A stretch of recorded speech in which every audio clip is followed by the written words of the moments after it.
Hello everyone. In this lesson, we'll explore how to find the least common multiple for more than two numbers using JavaScript. Whether you're working with schedules or simplifying fractions, this trick is super handy. Let's break it down. The goal is to compute the LCM of every number in an array. This isn't just pairwise. We'll go one step at a time to build up the number from the left to the right.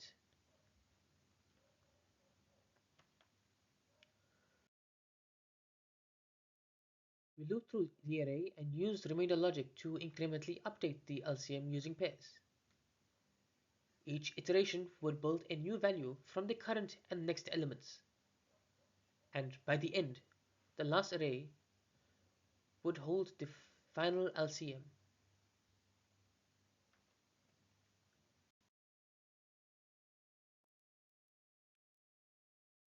We don't find the LCM all at once.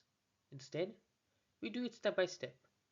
We first find the LCM of the first two numbers, then use that to find the next, and so on.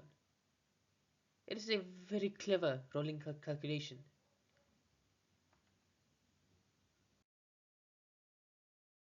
Let's look at two examples. In the first, we take large numbers. The result is 25,200.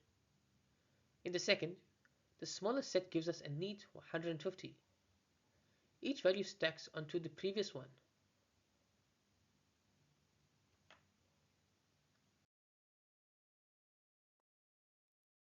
LCM helps us in systems where multiple events must align, such as alarms, cycles, gear teeth, or even combining music loops.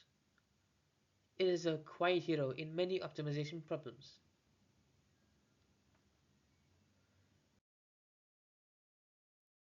And that's how to compute the LCM of multiple numbers in JavaScript. You now know how to reduce a whole array down to its least common multiple. Great job! Thank you for watching. If you enjoyed this video, please make sure to like, share, and subscribe for more JavaScript tutorials. I'll see you in the next one.